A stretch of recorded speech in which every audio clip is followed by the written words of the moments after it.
Our vice presidential nominee in the Republican Party, Iowa Governor Kim Reynolds. Good morning, Governor. I think this is the first time you've been on the Hugh Hewitt Show. Great to have you.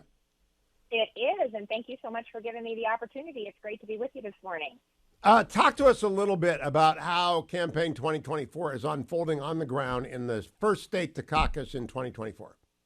Well, it's an exciting time to be in Iowa because we have all of the candidates crisscrossing the state, hosting events, talking to Iowans, and I think what excites me is the amount of engagement that I'm seeing from Iowans.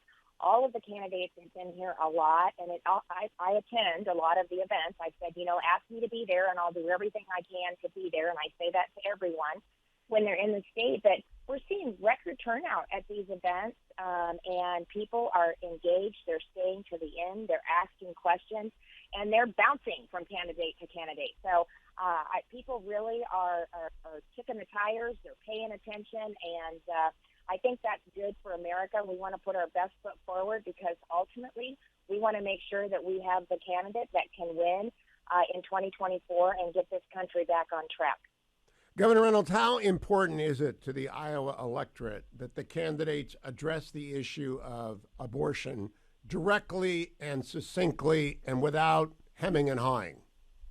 Well, I've passed the heartbeat bill twice, actually, and signed it into law. We did it in 2018. That was a tough year for Republicans. I signed that into law, went on to win that race. I did not by a lot, but about 2 percentage points, but I made it across the finish line. Then it was tied up in the courts for several years. We had it was stayed basically because we had a tie at the Iowa Supreme Court, and so I called a special session. We came back into session. We passed it again by even a larger margin than we did in 2018. We made it clear it wasn't a hypothetical law. Life is important to Iowans, and so that's the expectation from Iowans that we have a presidential candidate that's pro-life. Now, Governor, we have a senator, Senator Tuberville of Alabama, who has placed a hold on more than 300 military promotions. Admiral Stavridis on this show says that affects tens of thousands of military people and their families because Joe Biden and Secretary Austin are violating the Hyde Amendment. And I don't dispute that. They are by facilitating travel by uniformed service members to states where abortion is legal. Nevertheless, I greatly object to that policy. What do you think of Senator Tuberville holding American military, career military hostage?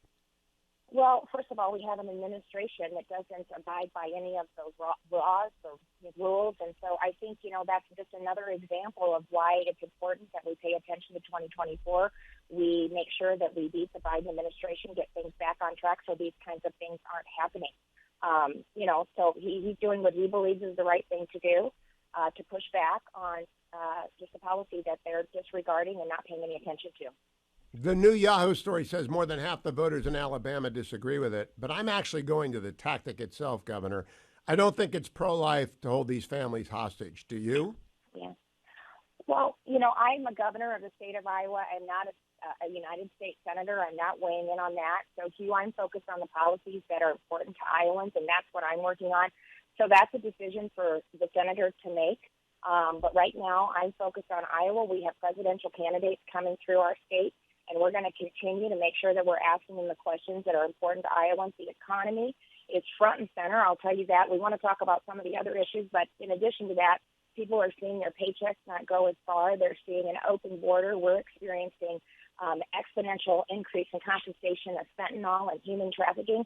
We're not, we are seeing that in the state of Iowa. So, those are some of the things that Iowans are interested in. Of course, life is front and center, but they also want to see this economy turned around. They want to see our border closed. They want to make sure that we have safe communities.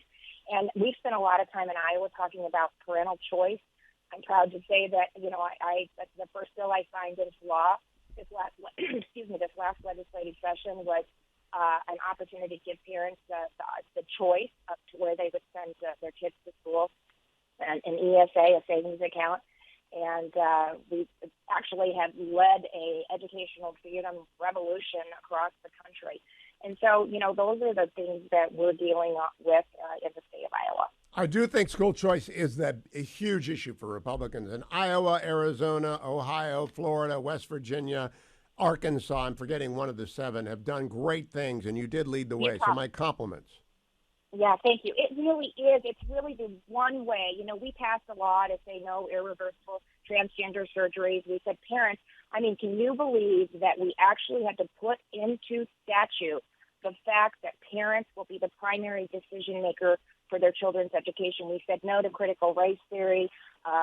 We did all of those, but ultimately it's school choice that will be the most impactful, because parents now will have the choice and the funding will follow, the per pupil funding. If they don't agree with what's being taught to their children in their schools, then they have the opportunity to go to a private school. Now, Governor, if I go back to abortion for a second, 2 days ago in Ohio, Measure 1 failed. I was a big proponent of Measure 1, but it failed. It's being interpreted as a vote for abortion rights at least larger than those that would be allowed in Ohio if that referendum fails. What did you make of that? And is, in fact, abortion a losing issue for Republicans in 2024? No, it's not a losing issue. I don't believe that. I was a pro-life governor, as I said, and I won in 2018. Not very many Republicans.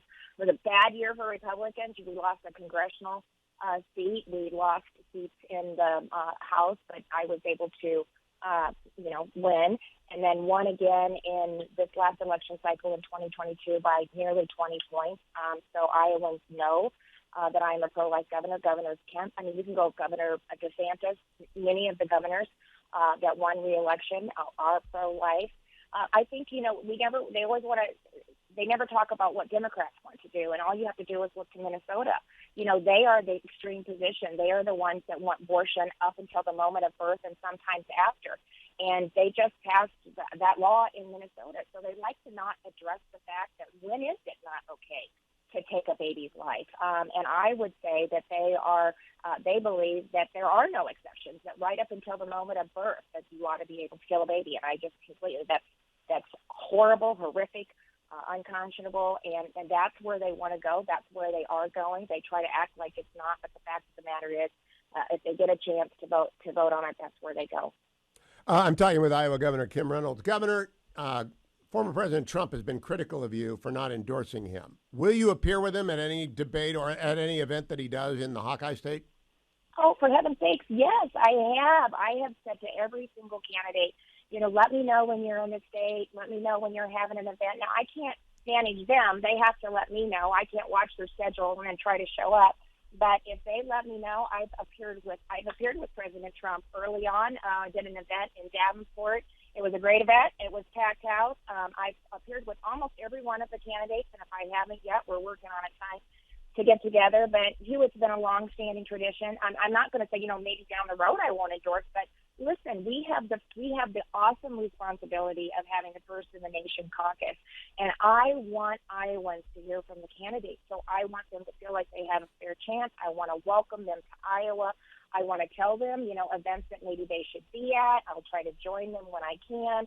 But that's been a tradition for years and years by governors of both parties and many of the elected officials. And so, more than happy, invited them to the Fireside Chats, and so would absolutely appear with him at that. Governor, my new spidey sense just tingled. You said, I'm not going to say I won't endorse before the caucus. So I guess that means you probably will endorse before the caucus, because that was unsolicited, that you just put that in there as a marker. Yes. Will you endorse before the caucuses? Well, I don't know. I just I said, I want to stay neutral. I want him to come. I'll be anxious to see what happens with the first debate. But, I'm always wary of it, to never say never. But, right now we're going to stay neutral. I've made that very clear. And so we're going to keep welcoming them. Oh, I need another cup of coffee. Harder than it seems, but. Well, Governor, last an important question. The Big Ten is now the Big 18. Should we let Stanford in? Oh, come on. It's just getting crazy, isn't it? It's getting crazy. So here we go. I don't know. Well, are they going to score any touchdowns at Iowa this year? Because that's actually always an issue in Iowa. Yes. I can say yes. Your offensive coordinator is on the hot spot. Governor Reynolds, always good to talk to you. Thank you for joining me. Come back often. I think we made a little news there.